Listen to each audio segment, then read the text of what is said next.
8 inches forward, 7 inches back. I got an angry inch. Hey,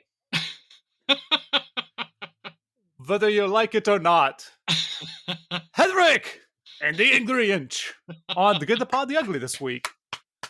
It was a weird thing, Thomas, because you extended the length of the penis. That's cinema, baby. Hedwig stuck their balls in my dad's face. Yeah, Reagan's fault. No, Mr. Wilson. I don't have to take that kind of talk from anyone. That's right, you don't. How about going outside and trying to kick me around? I'm not supposed to fight with the guests, Mr. Wilson. I'm not a guest tonight, you yellow bastard. I happen to be an intruder. Thank you. You're so sweet. I do love a warm hand on my entrance. My name is Thomas. Please welcome the Good, the Pod, the Ugly, and my man Friday through Thursday, Kenneth. Woo! No, there's really no Why are you need. cheering for yourself? What? I can cheer for myself? Fuck off. I was cheering at the introduction. Yeah, so this is the Good, the Pod, the Ugly. Typically, we compare two movies by the same creator or creative person.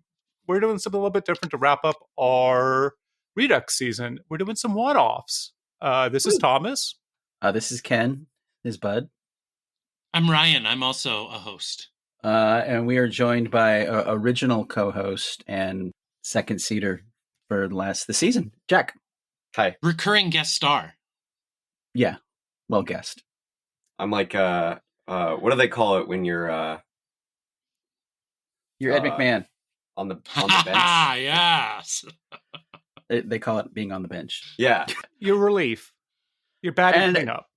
So weird. Yeah, it's really exciting because every time we like set up a season and then we have like pretty strict parameters of what we can watch if it's not a director, but it's a theme. And then normally about halfway through, Ryan will say, well, I think we need to watch this Bolivian slow cinema film about a dog having puppies. And then we're like, we that doesn't fit, Ryan. So to get that out of the way of just having one movie that has nothing to do with anything else, this is pretty fun. Yeah, and so the first of these movies is going to be my pick, Hedwig and the Angry Inch from 2001. Let's go around the horn. This is definitely not my first time watching this film. This is my second time watching it. I saw it shortly after it was released on video back in the day. Jack? Never seen it before this very morning. Wow. Yeah, it's still fresh. This is probably the movie I've seen most as an adult in the theater. Because In the theater? Yeah, because Really? Yeah, every Valentine's Day, one of the indie theaters in Portland screens it, and until Jenny and I had the kid, we went 5-6 years in a row. Wow. Oh, are you heads? Did you guys wear... Did you have... I never thought to get a head, but I should. I've also... and I can share more about this adventure later, but I accidentally took my parents to see Hedwig in its original barroom presentations format in the Castro in San Francisco. Uh-huh. So that was a pretty aggressively sexual thing for the sorry. folk to experience. You've already opened up. Yeah, you want to tell the story later. I don't want to interrupt the flow of the podcast by introducing extraneous material at the start. Sure. Where did the accident happen? You don't have to answer right now. I'm just curious where the... That is the hinge point. Yeah, I agree. Yeah. Okay. So 2001, Hedwig and the Angry Inch. We've also covered from that year, Wet Hot American Summer. Woo. Ali. Yeah. It was a gap year for Eastwood between the masterpieces of Space Cowboys and Bloodwork. But you get all of our favorite Kubrick movie, AI, during our Spielberg season. And has Streep's voice in it. So that's kind of cool. Yeah. Boo. Boo and Miller Streep? No. Sorry. Just Okay, that movie. boo for AI. Boo for AI. Uh-oh. Don't get us started, Ryan. No. So yeah, when the option came or the opportunity came to me, because none of you actually asked me the question, I'm just going to answer the one you want to ask me. Why? Yeah. I thought, well, if we're going to do a one-off, this is something we probably wouldn't ever cover in another season. Mainly because of, I don't know, other movies you guys have seen of John Cameron Mitchell's, but there just wouldn't be probably there's not going to be an opportunity in the future. Maybe there will be. I mean, we've covered Adaptation twice and Sheet Over twice, so maybe we'll be able to cover something else that I love twice. In the Nicole Kidman season, he'll have a big comeback. Okay. So, you talk about for how to date, how to talk to girls at parties.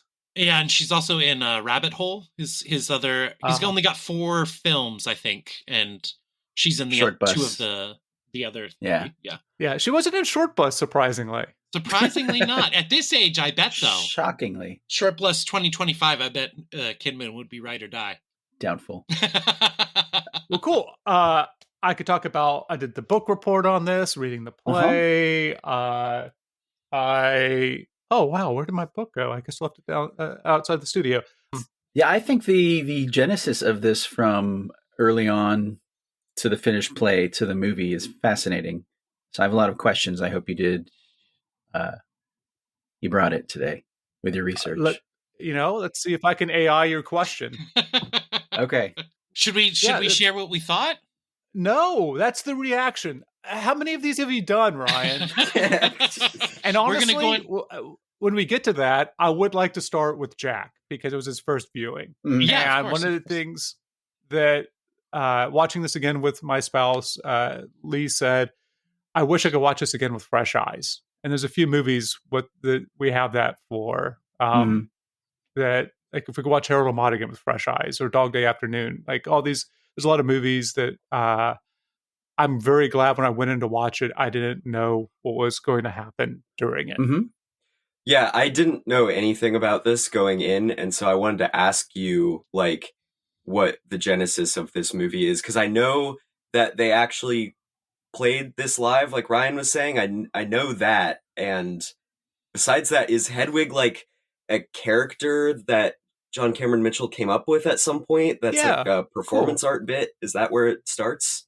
Yeah, so it starts where Mitchell meets cheater Stephen Trask. Mitchell at this time is pretty well known on Walking the Boards as a singer, dancer, actor, being able to do musicals.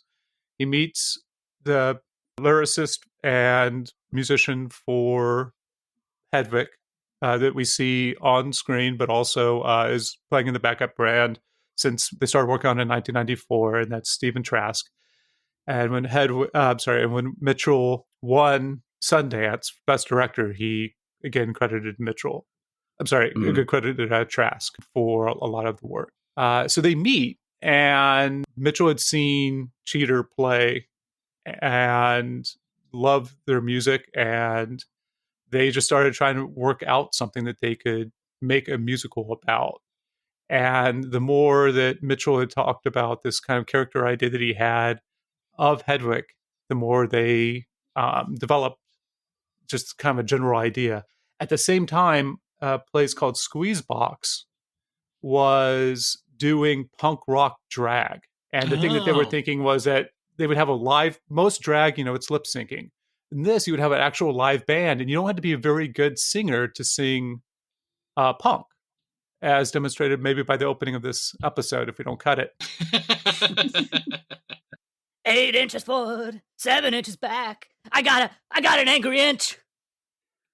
And so they start to develop the character. And in the first Hedwig drag performance, there's like the ripping off the wig. Most of the songs are kind of under development.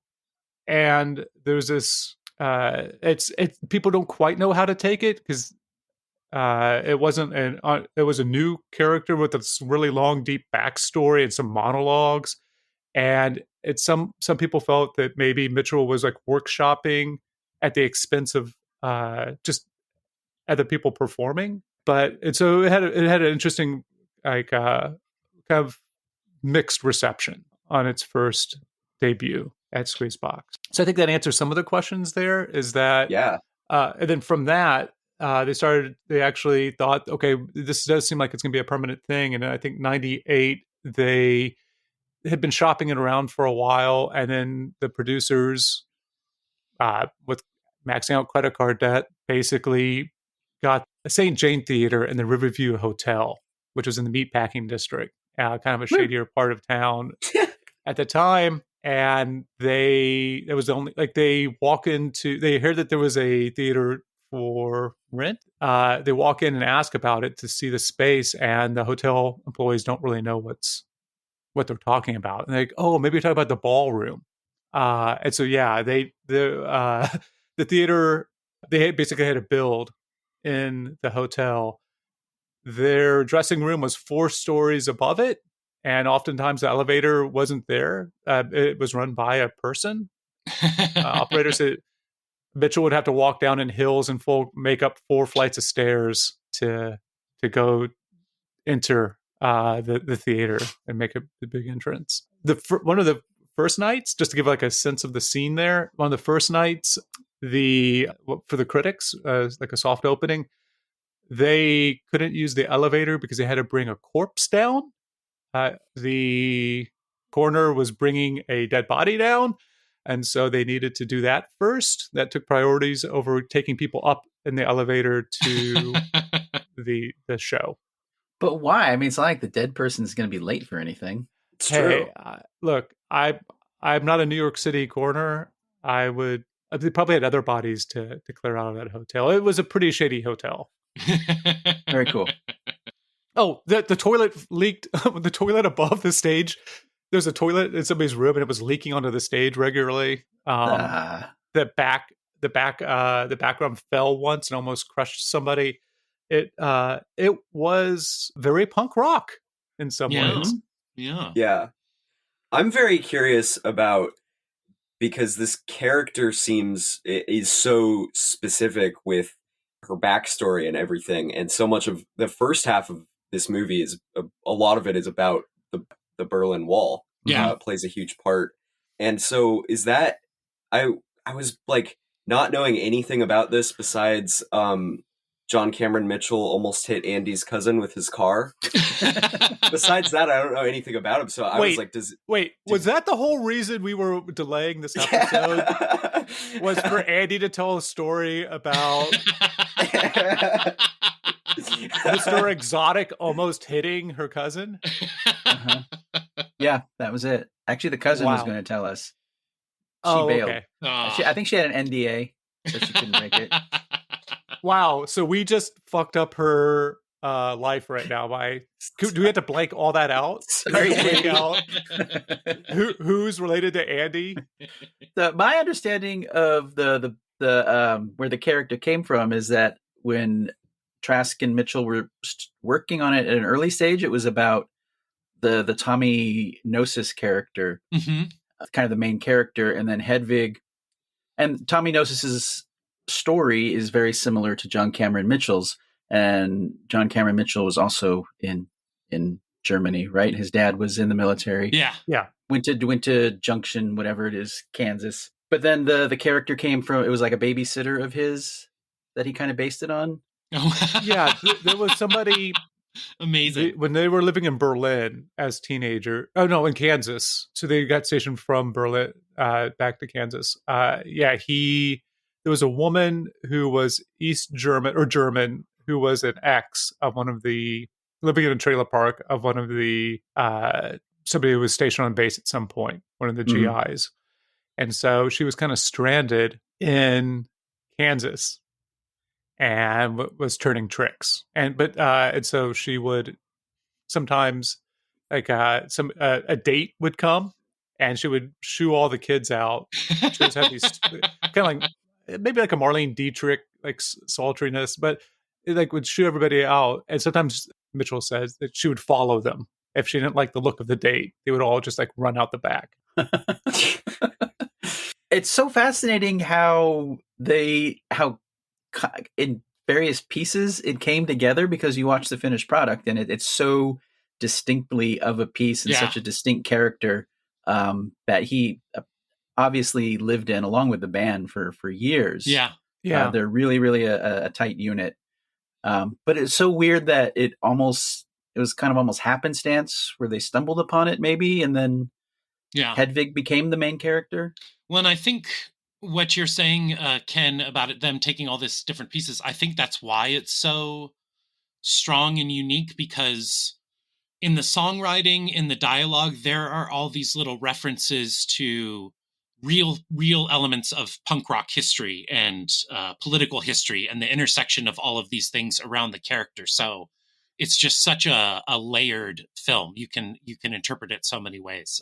Well, so what's fascinating about what's fascinating about the play, of course, and then we could talk about a little bit of the adaptation, is that it is basically two characters, like two credited characters, and then the band. Or two credited actors, right? So it's going to be Mitchell and Shore, Miriam Shore playing Yitzhak, and Mitchell playing Hedwig and playing Gnosis. Yeah.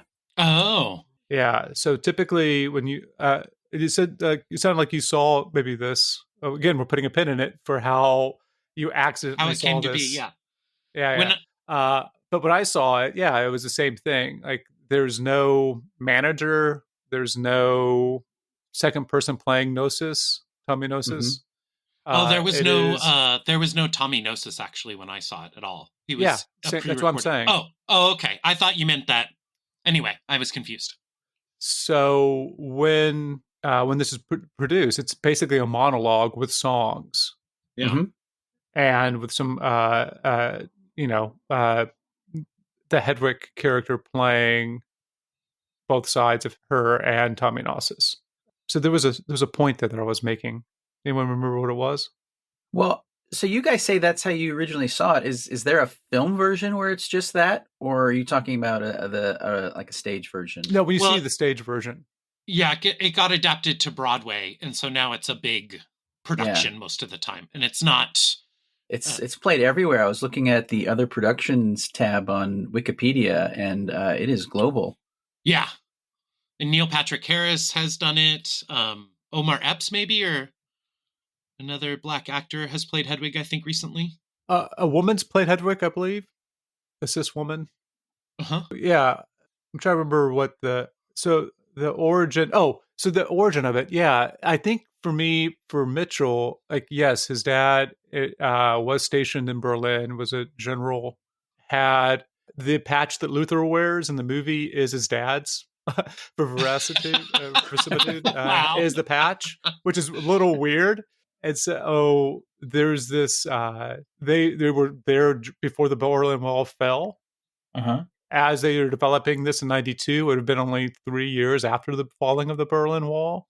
So there is, in a way, because the actor playing Hedwig in the stage production is also playing Gnosis. This really is two different sides of Mitchell, as I see it, because he didn't come out until I think the '80s, late '80s into the '90s. So he was a closeted actor for a while, and so there is something interesting going on with the merging of these, as you see, like in the end of the play and also in the end of the movie. These two different pieces because Mitchell was a Dungeons and Dragons Christian kid. And he was the Tommy Gnosis character. Very, very Christian. One thing I love about movies is these movies where they just happen in a certain period of time, and if they started shooting 6 weeks later, one actor was different, then the movie would be completely different. Just how capturing something is so difficult. I feel that how they workshop this, it sounds like they workshopped it a lot and workshopped the character of Hedwig, that if they had started a few years later or had met at a different time in their life, this never would have happened. Yeah. It's so fascinating how tenuous the connections are, that if they didn't meet, he didn't go see Trask band that one night. Right. That it just would never exist. And it's so indelible and one of a kind. It's just fascinating how these stories and projects go from nothing to a finished film. Well, I mean, if we want to do butterfly effect, I'd say if Harmony Korine didn't write Kids, which allowed killer films to have the kind of this bank and this cred, they wouldn't be able to make this film, buy the rights to it and help make this film and send Mitchell to Sundance to Kids came out develop the film. Like 8 years before this, so there's a ton of movies in between. Kids Don't be is- talking of kids. But if they took the risk on kids and it went out, like I think Harmony Korine is the reason that Hedwig and the Angry Inch exists. Yeah, that was a huge Killer had a lot of small films besides Kids in the late 90s. I think that was their first big breakout thing. I feel like this is the end of the 90s indie era where to your point, Ken, you had people making movies that only really came together under a confluence of circumstances and were ambitious in some way. In the aughts, I feel like that's when indie films either became Oscar bait or small relationship dramas. That's obviously a broad characterization, but this is the last film for me that really has the adventure of the 90s indie spirit in its body. Yeah, seeing that Fine Line Features logo at the starting, I was like, I did a deep dive on Fine Line Features, and you are exactly right. I mean, they basically were a distribution house until 2005. Yeah. And they have like an amazing roster of films, and some of them, like Jane Campion's first film, Noah Baumbach's first film. Sorry, Jack. They did Gus Van Sant's most difficult movies of the period, My Own Private Idaho, and then even Cowgirls Get the Blues. Just if you go on Wikipedia, look up the roster of films they distributed at that time. Astonishing, and really, like we say a lot, like a bygone era of indie filmmaking that doesn't exist anymore. Yeah. But if you got to go out, I mean, I feel like this is a very fitting cap to that era. It does. It does feel like a 90s movie, for sure. And also because it had a great soundtrack. Yeah, amazing soundtrack. But it is basically the film plus a song that they cut out from the play and from the movie. And one of the reasons why I think the movie is so layered and works so well is that Trask as a songwriter is equally steeped in making these songs about punk rock history as Cameron Mitchell is to making Hedwig like a real unique but totally lived in feeling character. Like these songs are all the combination of Hedwig's experience as expressed and the songwriting says so much about the last 50 years of rock music, and it's fascinating and really this is maybe my favorite film as an adult. I think it really makes you wish that every movie would just go through years of workshopping. Yeah, right. To get the characters down, because there is something about Mitchell and the band having played so many times together that when you're watching them, it's just such a tight unit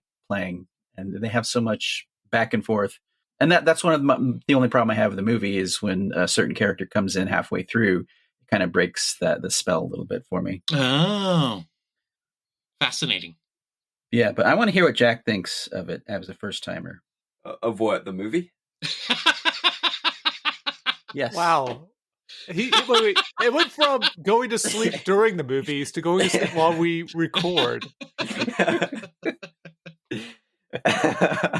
You need it. We'll get you to the doctor soon, man. I'm sorry about you, Jack. I was pretty blown away by it. Yeah, not knowing anything about it and going in, I was just like, I really can't compare it to anything else except maybe like the early John Waters movies are probably the closest thing in terms of in terms of Divine being a character that was played for a long time outside of those movies, and then like you're saying, them feeling like a crew. But besides that, I mean, the moment the animated shit started happening, I was like, what the fuck am I watching? I had no idea what to expect, and I thought it was maybe the best musical that I've ever seen. Yeah. I love all that jazz, but this as music being integral part of this, and really being the story. I don't think I've ever seen it done like this. I don't know. Yeah, I don't think there's anything else like it.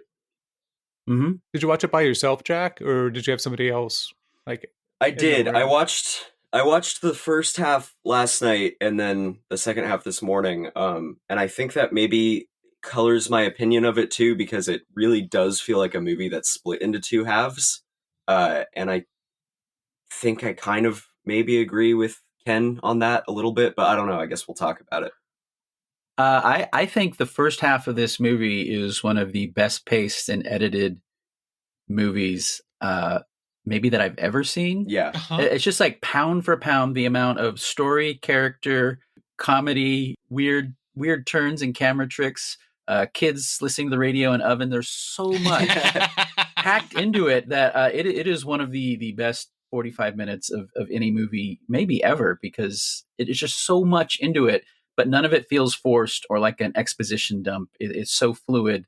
The way he integrates the Bilgewater performances and then his background, and then you add the animation. It's just like pure cinema heaven. Yeah. And I think the fact that the second half is so different it's definitely intentional, but I was thinking it's kind of like Goodfellas, because the first half is so much fun, and I think the second half definitely drags a bit, but I think you're kind of supposed to, at that point, realize how the facade of that life is not actually all that's claimed up to be.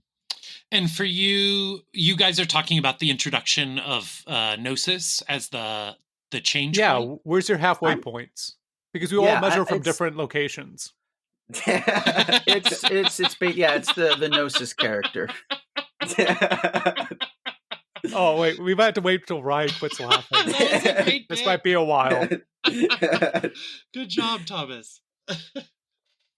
I don't think it's his character so much as I just feel like Michael Pitt has none of the charisma or camaraderie or connection to Mitchell.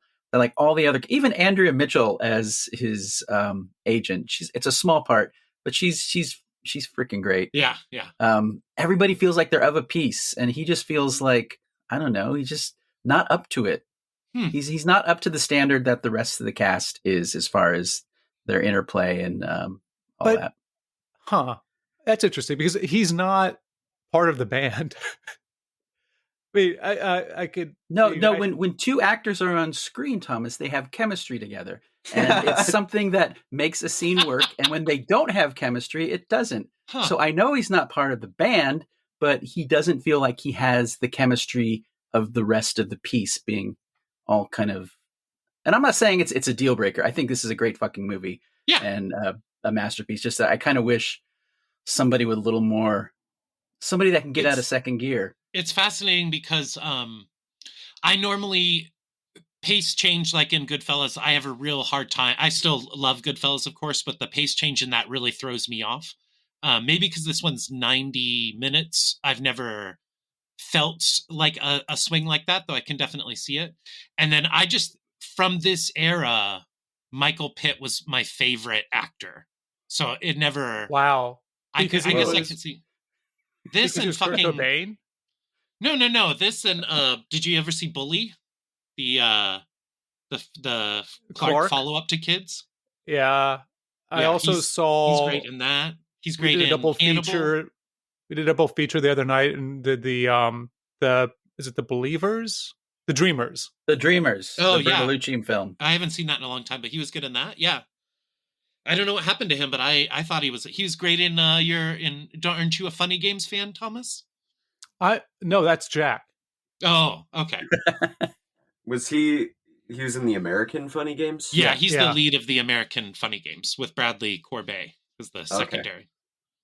So yeah, I've just always loved but it is a very particular, it's not Crispin Glover, what Michael Pitt is bringing, but it is very weird. And it's, I can imagine it being off-putting. Yeah. So I think that one of the things that they had to do whenever they adapted is to figure out whether or not, just for a little bit of background, they went to Sundance Film Labs, and the idea was that from the start, the producers wanted Mitchell to direct it. Mitchell's like, I've never directed a film. I should have a co-director. That way somebody could direct me whenever I'm not whenever I'm on camera. And eventually they realized that was going to be too difficult and take up too much time. And so all of it fell onto Mitchell's shoulders. But during that, like you were talking about development time, like 4 months or something that they worked it through Sundance Film Labs, they came up with like sequences like the lingerie, going through all the hanging laundry, and a lot of the shots were developed in there because those aren't part of. If you imagine, I mean, this is a one act. There might be an intermission. I don't remember if there was in mine, but I mean, this is basically a single set of a single show of a long monologue, and they're transforming that into another world. The other thing they thought was, well, you should play just like on stage. You should play both Hedwig and Johnny Gnosis. And Mitchell was like, that's horrible. I not only would I have to direct myself, but I have to direct myself as two different characters and then have to do like stupid camera tricks. Yep. Like I don't want to do that.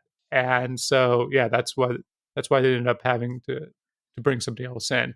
I don't bump up against his performance. I think that he always has this weird, I think one of the interesting things for me is I'm not sure where the end, them driving around drunk, actually occurs in the story, and it doesn't matter to me. What do you mean where it occurs in the? So the opening of the show and even of the movie, they talk about like, oh, you know who I am because I'm famous because of the Johnny Gnosis thing. Oh yeah. Which is a car accident that happens in a limo.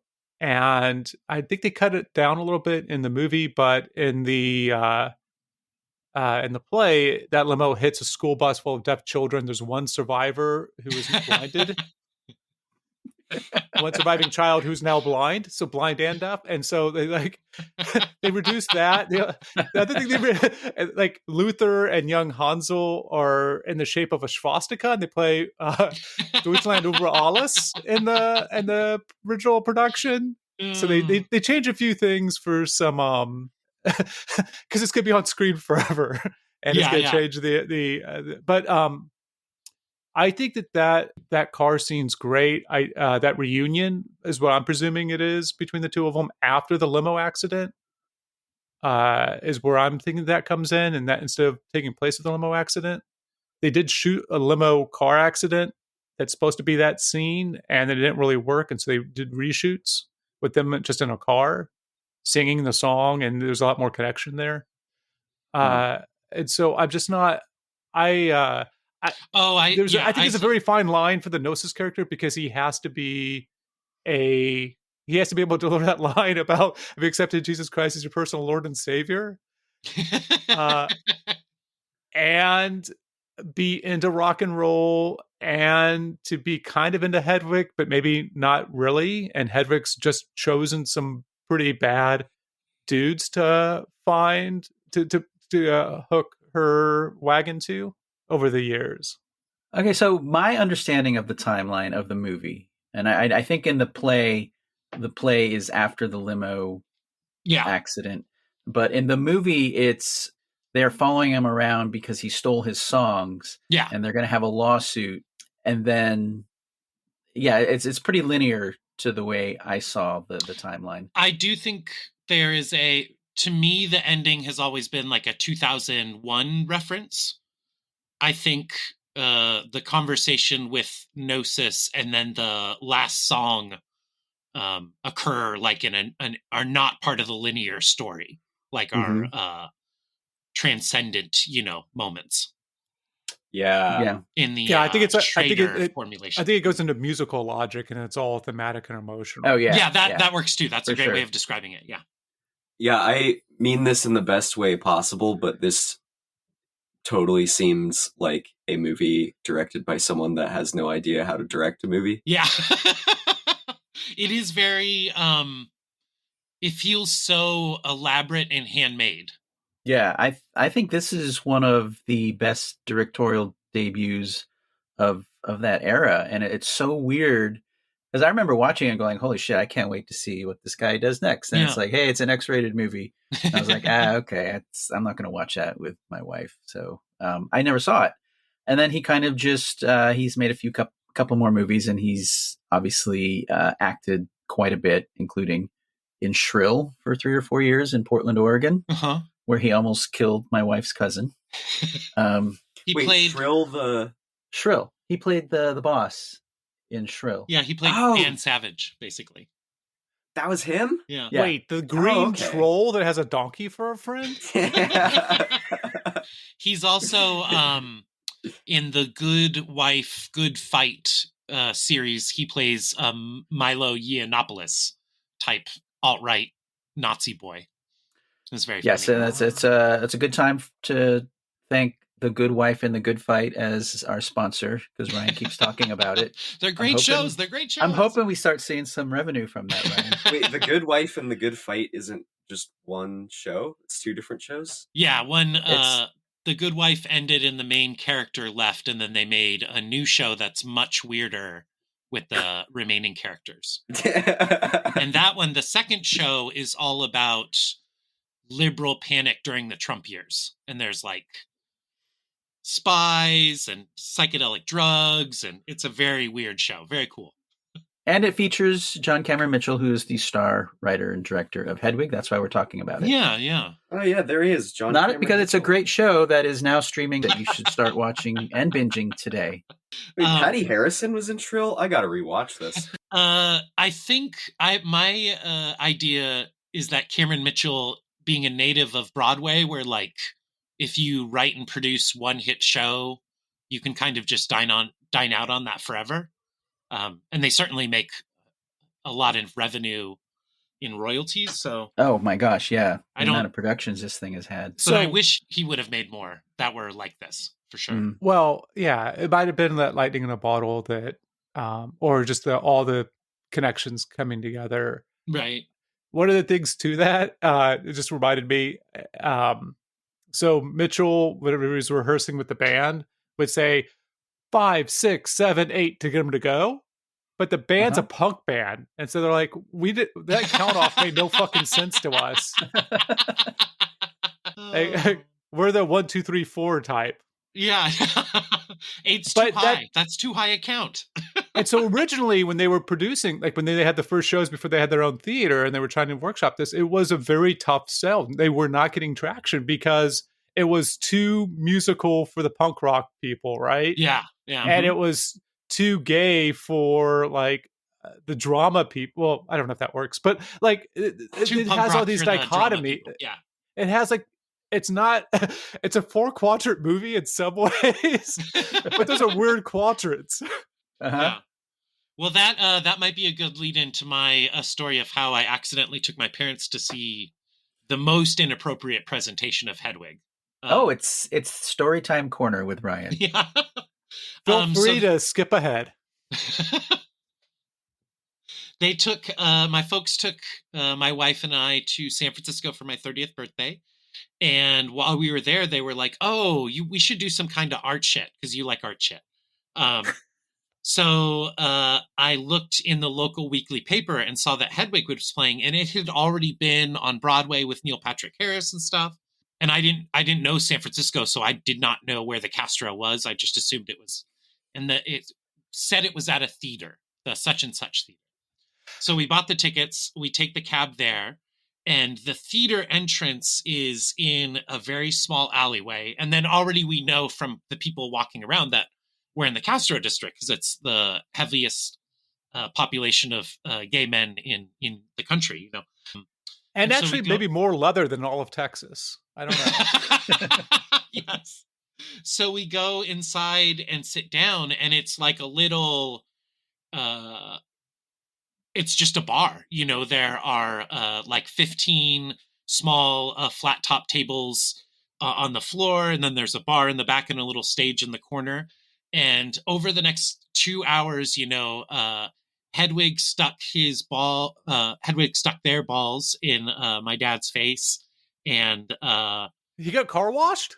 Yeah. And there were all sorts of some of the band was kind of rubbing up against my mom during some of the songs, and they were very good sports. I would have never, I thought I was taking them to see just a local production in a normal theater. But they ended up, if they hated it, they still spoke to me the next day. But it was wild. I had just assumed, since it had been on Broadway and stuff, that it would now just be a proper, production and not something that was still done in this very grassroots punk rock form. It was also a fucking great performance. Like, it was an amazing experience to see a queer Hedwig and a trans. Most of the band was trans, and so it all. And then obviously for a queer audience that was very much into the whole thing, it was really a unique experience for a straight guy from Phoenix, Arizona. So, Ryan, what you're saying, I'm taking away from this, is that you've always done the same amount of research prior to engaging in things. It's true. I've always been against extra textual evidence in support of it. Oh man, I love you. I'm just giving you a hard time. I know. Yeah, I don't. Just having watched Being There, I'm not too sure where this comes in, but the cinematographer and Mitchell were talking on the. So quick hard media corner. I got the Criterion Collection from Multnomah County Library. Woo! Shut up. Because I have the 2001 copy from New Line Platinum Series that has basically the same thing on one disc as opposed to two discs. I guess there's a better transfer. Yeah. But it's basically the same stuff. It's basically the same stuff on both. So the same commentary on both. But anyhow, DeMarco, who's basically, he's a big television cinematographer. His first IMDb credit is The Spin Doctor's Little Miss Can't Be Wrong. Fitting, I can see it. I can definitely see it. And then he's shot everything that Mitchell's directed. Short Bus, Rabbit Hole, and How to Talk to Girls at Parties. But they were talking on the commentary track that whenever Mitchell was talking about wanting the tone of the movie, he wanted it to be like How Ashby's Being There. So it'd be a naturalistic fairy tale is how he described it. And I'm not sure it quite gets that. No. But maybe that's just in movement, camera movement, and editing. I'm not too sure how they put that in their heads. But he also said, I also want Fosse. And so there's a lot of cabaret, Lenny, in it. And I could see that. Yeah. Yeah. I mean, it does have a quiet approach in the personal moments away from the music that I could see being a little bit Ashby-like. But I mean, Ashby is, I love the guy, but he's slow as molasses, Hedwig's all over the place. Well, he hasn't made a movie in a while because he's dead. So it's not that he's that slow. will slow you down for sure. Well, I'm glad that Jack liked it. Me too. There are just a few of the rock facts tidbits that you can pull out of this movie. Punk rock, specifically the Velvet Underground and Iggy Pop, were central to the communist uprising in Czechoslovakia because their tapes were passed around as samizdat in the Eastern Bloc, or subversive material. And the guy who ran Czechoslovakia in the 90s was a Lou Reed fan who started a band in the 70s called Plastic People of the Universe that did like revolutionary funk. And they didn't overthrow they didn't cause the Berlin Wall to come down, and they didn't overthrow the government. But by the time the government was overthrown, this dude had put together a big enough movement based essentially on the Velvet Underground and love of American punk rock. What was the name of his band, Ryan? The Plastic People of the Universe. And then the Velvet Underground was popular in China and Russia as well, always passed around on tape. And rock critics and historians don't really know why. Obviously, the people love the music, but they're not a particularly political band at all. So how they caught on in this way is unique. Tommy Gnosis both functions as kind of a Kurt Cobain, Eddie Vedder stand-in, and also a David Bowie stand-in. Bowie was kind of queer and had a kind of messed up life, but was really just a suburban kid from the UK. And, Lou Reed was queer, was a speed addict, went through shock therapy. And Iggy Pop had a similar, harrowing backstory. And Bowie kind of fell in love with those guys, adopted them, supported their career for a little while, and then took their ideas and got much, much more famous than either of those. He was an idiom working in America and Canada. Yes. Yeah. I love Bowie, just like obviously Hedwig loves. That's not a diss on Bowie's artistic moves, but he was kind of janky to some of his collaborators in the early 70s. Well, so was Lou Reed. Oh no, they're all, and I mean Bowie had a coke. They were all really messed up. Nobody was being a good human at this time in this crowd. I have a question. First of all, this movie didn't make very much money when it came out, but it's obviously become a cult classic. Yes, that is essential in some quarters. The discourse around this movie and its treatment of sexuality. Yeah, that it's kind of hard to imagine this movie being made today and not having everybody chime in. Yeah, very much so. About who is being represented, who isn't, and whatnot. And Mitchell has said that it's not about trans people; it's about one specific character and this thing that happened to Hedwig, and it's not supposed to represent anything. But since it's 2025, that doesn't matter. It still gets folded in when people watch it. Yeah, for me, it's very interesting because Hedwig was probably how I learned the most about trans people. I was aware of trans people before the movie, but a really in-depth character study of someone in that approach. And then as I've gotten older, I've realized that, like Buffalo Bill in Silence of the Lambs, Hedwig actually isn't trans because it's forced upon them.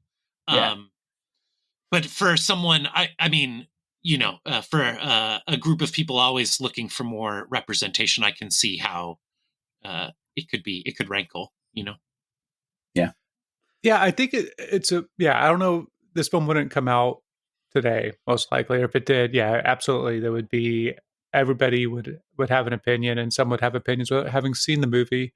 Mm-hmm. Well, but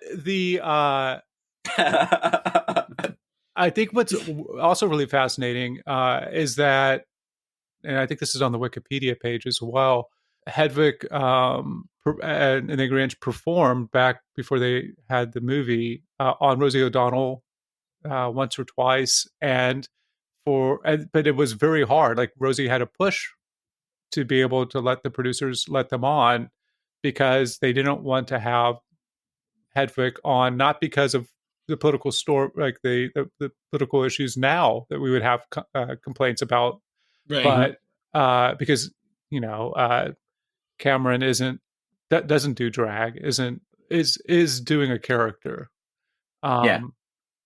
It wasn't for that reason. It was because that is a cis male pretending to be a woman. Yeah, on stage, which is weird because that's what like one of the things that Miriam Shore said. She's like, yeah, I will play a guy on stage. That is theater. Yeah, like, it didn't mean anything. It doesn't mean things in the same way. But that whenever Mitchell and the Grinch did Letterman, if I remember it was, did All Cut Up, he wasn't allowed to take his wig off during it. Wow. And I think he took his wig off afterwards and they cut it from the show. So that's a very different world. Mm-hmm. Yeah, 100%. That's wild. Fortunately, that's behind us. It seems. Hopefully, it still stays behind us. But yeah, that people were that uncomfortable with fluidity that they would be perverting minds somehow.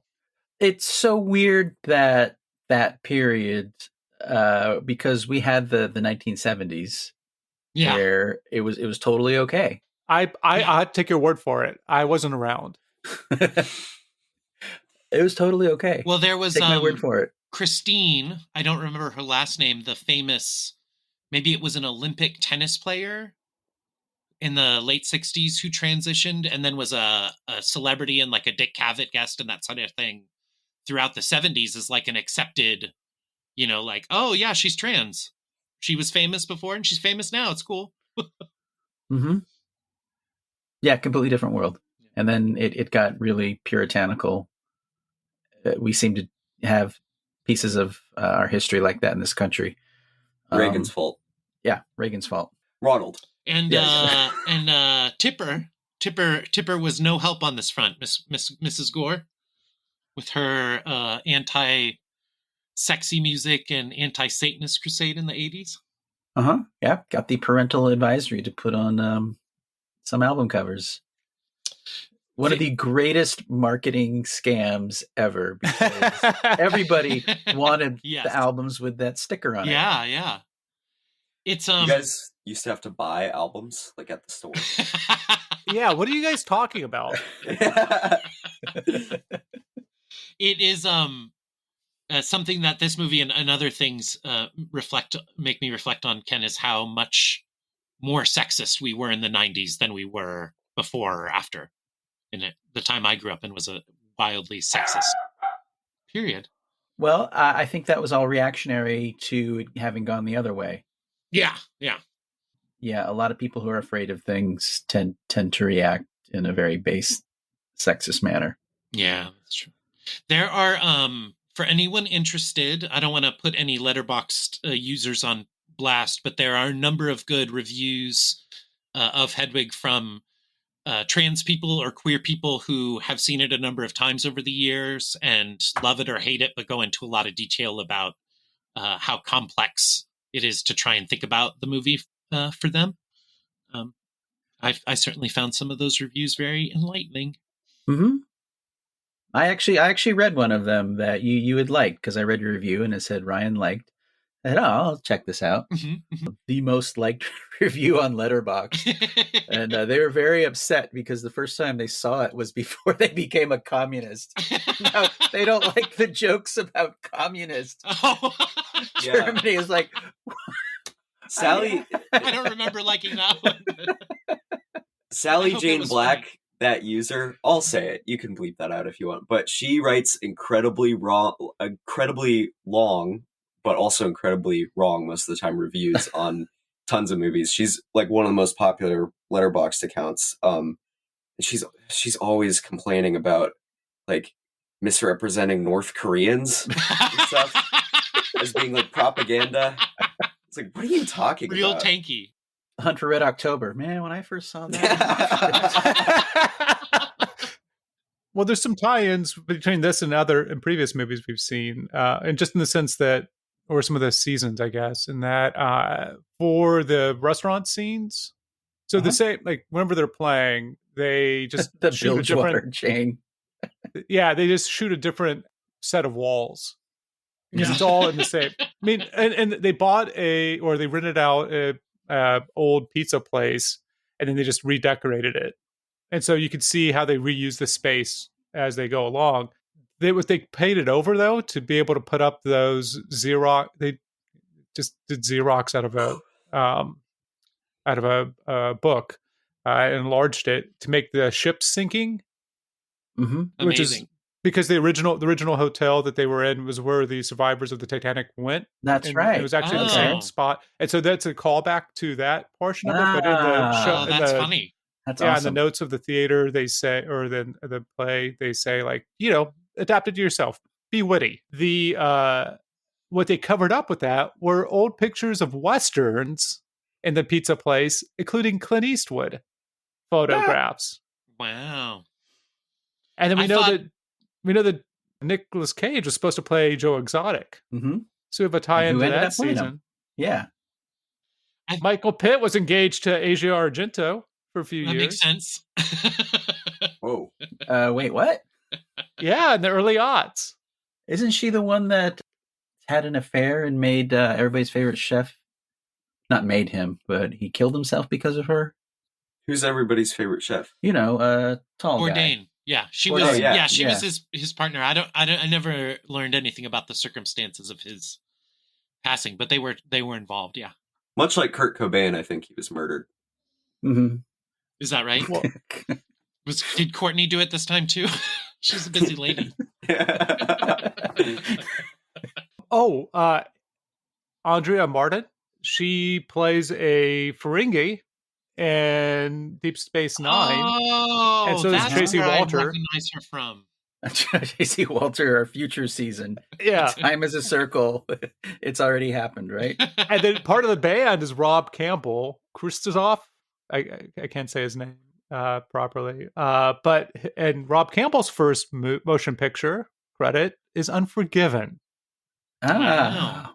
as a friend of Quick Mike, the guy who assaults the prostitutes in the beginning of the film. Mm-hmm. This, Yeah, one of the ranch hands.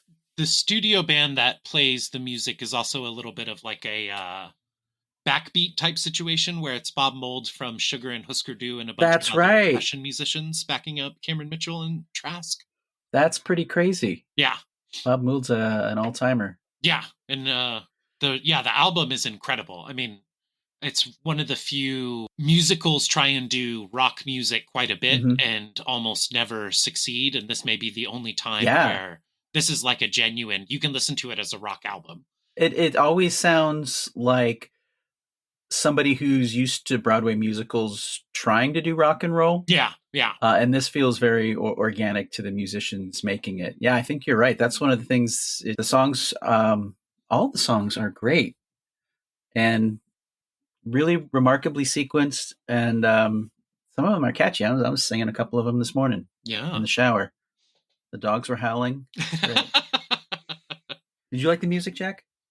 Obviously, I if you like the movie. did. I'm gonna have that one about the people being split in half Mhm. and Zeus and Thor. I'm gonna have that on my playlist. The Origin Such a of great Love? song. Yeah. Yes, Yeah. The Origin of Love. And that, I wanted to bring up also, that was really cool because that animation with the people with the two sets of legs and stuff is Plato's theory of androgyne or something, some Greek word that Wow. androgyny comes from. But I'll send it to the group chat. That's a drawing of what he thought the human soul was, which is like male and female together, and then it's split in half at some point in the womb. Anyway. Ah. Cool Yeah. reference. Yeah. You don't actually need to, because the end of the play has that part of the symposium in it. As Oh, it kind does? of like line notes. Yeah. Oh, is that right? Yeah. I thought you Yeah. were joking. Like at the No. end of the performance, Hedwig sat down and was like, "Okay, Plato." No. But if you get the script, if you get the play, it has it at the end as an appendix. Yeah. Ah, Mhm, okay. mhm. That's awesome. Yeah. Yeah, great movie. Thanks, Tom. Wait, Thomas? This was your pick? This is Yeah. Thomas' pick. Yeah. Thank you. Yeah, thank you, Thomas. This Yeah, was thank you. I'm glad I rewatched it, and it was only $1 more because I had to rent it. Oh, fuck you, Bezos, by the way. It was only $1 more, so I actually bought rights to stream it. It's not really buying it like physical media, but I will definitely watch it again sooner than 23 years from now.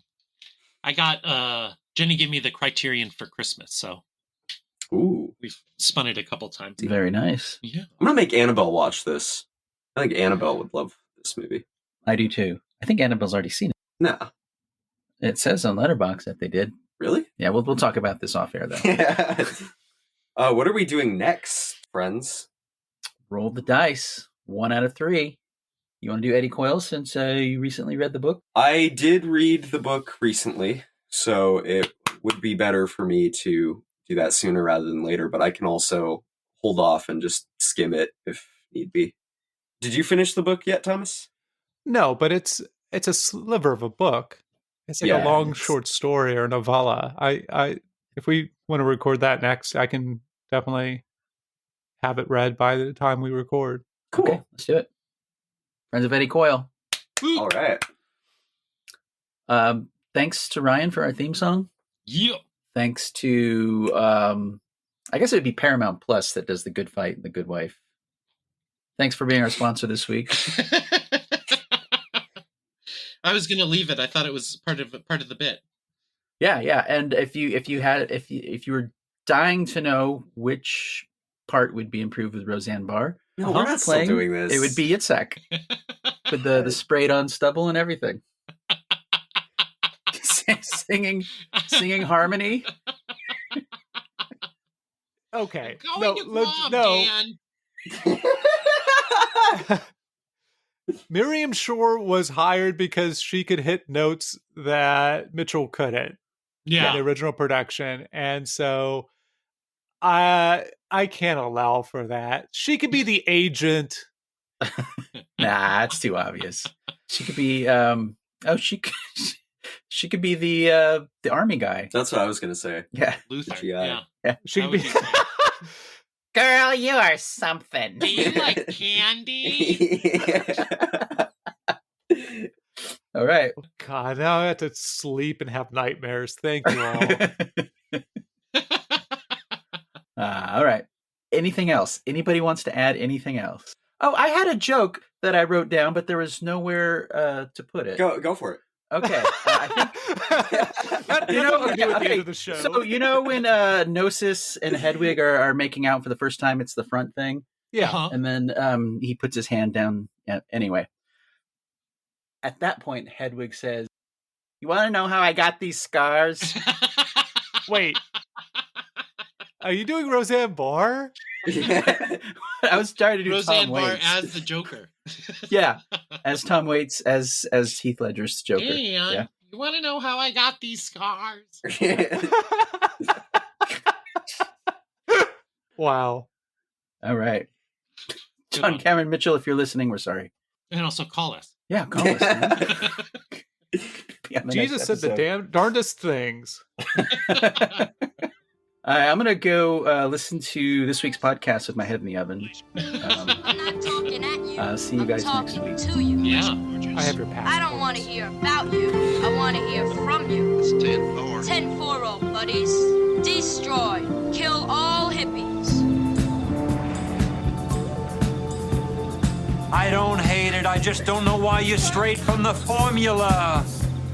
You bastards! You don't know it, Bob. I'm an artist. And I must reflect that in my rhyme.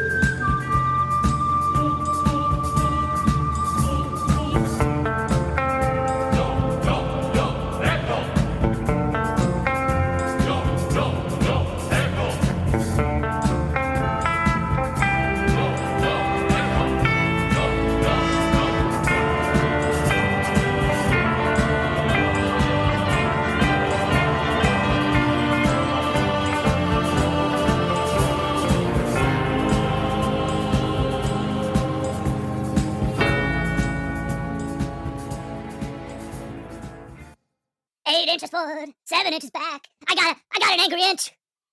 But why? I mean, it's not like the dead person's going to be late for anything. Mr. Exotic almost hitting her cousin. Oh. It went from going to sleep during the movies to going to sleep while we record. Have you accepted Jesus Christ as your personal Lord and Savior? Wait, Patty Harrison was in Trill? I gotta rewatch this. Letterboxd is spying on you.